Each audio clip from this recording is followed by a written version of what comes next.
We got the Fate coming out here. Maybe taking a page out of JD's book with the orb. We'll see. You'll see how the orb goes. He's getting a nice little side light nair, side air. Sort of DeimoZ off stage. That is pretty much 0 to death. Just actually stuffed out all the options off stage. Left DeimoZ with not a lot of room to go, and the Grandpa will secure it. So Aatrixor, even after little wait, still absolutely able to play completely hot.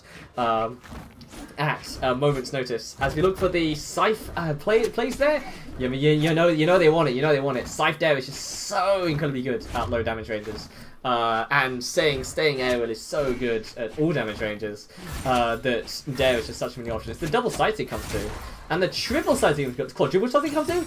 And the mix-up. See, everybody was expecting another sighting there, but actually you get double nuclear coming through. So maybe a down is going to come next? I don't know. But that's too predictable. As you get the dare, not quite in positioning to get the double dare or dare recovery. it is a down signature. Alright, so we got around the world, and it is instead just a Sare. This is going to take things off, as DeimoZ does not have the options to make it back. And they're up against the wall here in this game number 1, as Aatrixor able to get the Neutralite in order to get a bit of damage hold up. The side light not able to clip below the stage. Aatrixor looking for more off stage. Domin's going for a punish off stage, and actually Aatrixor was looking to punish DeimoZ was looking to punish Aatrixor with Damash, and the whole thing got in a loop, and Aatrixor ran out of options off stage, looking to snuff out DeimoZ's. That's fine. That was stock at red. They're still solid in the lead, but there is definitely signs of life for DeimoZ, who's able to get a super deep Sare and a dare. That's gonna be it, and a nair as well. It was already it, but just in case, we gotta get one more move. I guess neutral signature was in the option for orb there, so they had to super duper secure it, and also stay out of range for the neutral signature, which definitely is coming. But we're down to final stocks. It's super critical turnaround there for DeimoZ. In order to look for the down signature, looking for dash away, but Aatrixor dashes in, but not able to punish the down signature. DeimoZ has already been touched. We don't have the budget on this stream to get like the damage, charts and all that stuff. But I bet if I could, it would be absolutely flatline for both DeimoZ and Aatrixor, but in completely different ways. But it's not enough, and Aatrixor is able to stabilize and is able to get the game number 1. But that sure is one way to start off our set with complete domination at different points. It's surprising to not see a character swap there from Aatrixor. Maybe the Mordex or the Mirage is that's like a tier 2 thing, You gotta get through the Fates first of all before we start talking about getting the Mordex gameplay out here. I mean, Mordex Dittos in Losers Finals would definitely be a what year is it kind of situation. But maybe that's current year. That's where the meta is right now. The meta for Valhalla right now, guys, is we play Valhalla. Was that a triple ground pound? Triple ground. They all missed, but it's all so ambitious. Right, which, we're going to see another one. DeimoZ goes to the ground pound. Aatrixor was on stage, but it doesn't matter. Because Aatrixor then is able to go off, or DeimoZ looking to cook, just gets the gravity cancel side signature. But we get, that's a big nail stage, a lot of momentum on that. And the absolute frame perfect neutral light in order to relieve the pressure there. Looks for recovery, but not able to find it. Gets set onto stage, but not able to follow much from that. It's just quite grounded and didn't send him the scramble. The spot dodge! Absolutely read by that gravity cancel neutral signature. That covered one thing and one thing only. Well, I guess it covered no option as well. But, whoa, going super deep below for that dare there. No, absolutely not afraid. And we're on to the roundabouts now. We've got the copy into the side signature. That is second stock that has been confirmed this game with Kaka's side signature. Both characters able to do it on the same weapon as well.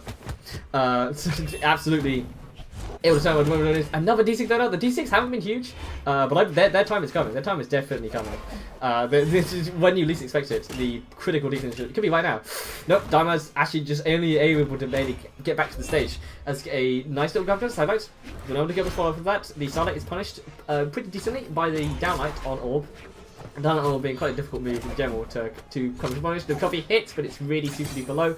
Lucian coming through, looking to punish DeimoZ staying close, and then the mix-up from that is the cycling to punish DeimoZ staying away. Super keeping them on their toes, and making sure that just no space is particularly uncovered for these signatures. Grandpa is punished by the dare, but it's white, so he can't get too much. The Grandpa comes through, they barely touch. The weapon toss is putting so many hitboxes out there. It's super duper difficult to come back around and through, but both players make it on the stage. Again, it's a miracle every single time that we've done a stop taken. The neutral signature again actually does come out with a spot dodge as well, but the timing's just not quite there. The Grandpa is cancelled early, so the dare isn't able to come through and punish. Smart stuff there.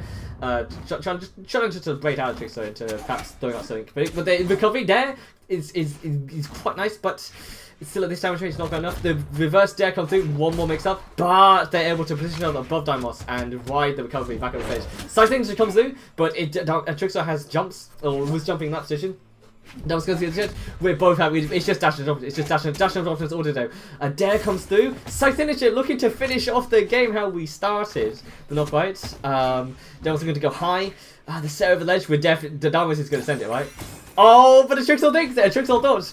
And DeimoZ actually does not send it at all. But actually, of all things, who would have thought how this going to end was going to be a weapon toss stuffing a recovery. As we go into game number 3.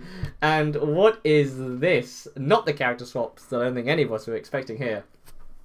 When the fate signatures won't be working. I mean, you know, Aatrixor played really well that game. And definitely, you know, Cookie going with the scythe, certainly, even the orb as well. But actually, we're going to change tempo completely and have some heavy weapons coming out instead.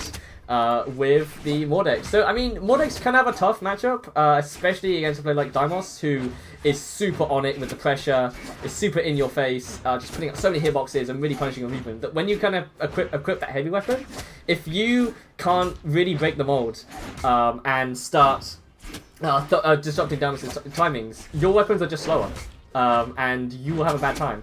As it seems here, as DeimoZ able to punish. I believe it was a dare Aatrixor was going for off stage, and just gets the recovery through that. Just stuffs out the option, just comes through. The weapon does after catch out a jump is ludicrous and honestly quite pointless. But you just got to make a statement, you know. As we see if Aatrixor can come back with the mecha Teros here. You know, of course, with the high strength, you know, really shouldn't particularly struggle to find this KO, but hammer, if you don't have that hammer flow enabled at the minute, you can just feel like all your bottoms are minus. But we do get a Sare into another Sare once DeimoZ is out of options, and it's able to clean things up. But DeimoZ is definitely been able to adapt to the heavy weapon playstyle here. And able to quite an ambitious side. Just going to show there, and Aatrixor maybe even could have got more if they were able to space the recovery, but just in there, as it says on the stage, I mean, it's Teros, so any damage is big damage. It's just actually able to stabilize things. So, well, guess actually the first neutral signature was maybe just a bait, just to kind of put in your head that, oh yeah, that first one didn't work, we'll do it again. And then they did it again. But DeimoZ able to get the double unarmed edge guard there, but it's not enough, as DeimoZ gets the sort of quite high Sare, one more option. That's it. As the recovery takes DeimoZ off the bottom. I'm not even sure even if they could actually have made it back there in any case. But answering right back with the neutral into neutral, the Jet Beam Classic. Shout outs to that. If you were in whatever Spring Championships that was. But in any case. We know a new side comes through, but doesn't pull anything beyond that this time. Solid into the ground pound, greatly reading the wide, but actually the recovery comes on stage. But unfortunately, DeimoZ does not touch the stage. Definitely wanted to get the wall touch into anything down air, your lot, but just turned around too soon. Cooking on the turned on the gas a bit too early. And Aatrixor gets what is definitely a very cheeky way to take game number 3. That's a taunt that you do when it's like, oh, okay, yeah. Like in fairness, it was well played by Aatrixor off the side of the stage to not get hit by all of the everything. Like when you get to kill your opponent by them throwing up too much. That's very much a statement. That's an in your head, right there. To make yourself look vulnerable, like able to be knocked out when actually you're completely fine, that is like a really big skill to have, especially against a Mordex player. Especially against, you know, especially against those people that will send it. If you can make it look send-offable, but actually you're completely fine if you get that ground pound into the weapon toss. That is definitely one way to open up game number 4. And this is tough. If you're looking at the battle list as DeimoZ, you really gotta dig deep. You gotta get these gauntlets to come through and really turn on and get the down signature across the side stage and the ground pound as well, but they did manage to just barely touch and stays fast falls low below the ground pound to get the down light into the another ground pound. A third ground pound comes through. Looking at options. Which weapon can reverse them more? It's been the hammer so far. DeimoZ just managed to get back on stage, but even though those recoveries didn't kill, they do hurt. As the neutral signature perfectly calling out when DeimoZ was going to come over the stage to come through for a punish, able to just poke over. Aatrixor's been really good with these neutral signatures. Like, you watch it in the super high tiers, they never hit, and that is literally it. That is completely it. Just out of nowhere, a deep off-stage ground pound. DeimoZ going for the big money plays, but unfortunately, the Tauros hammer recovery. That was an almost entirely hammer based set of gameplay. They're coming through. The recoveries super duper pin perfect, and that will end off our elimination finals.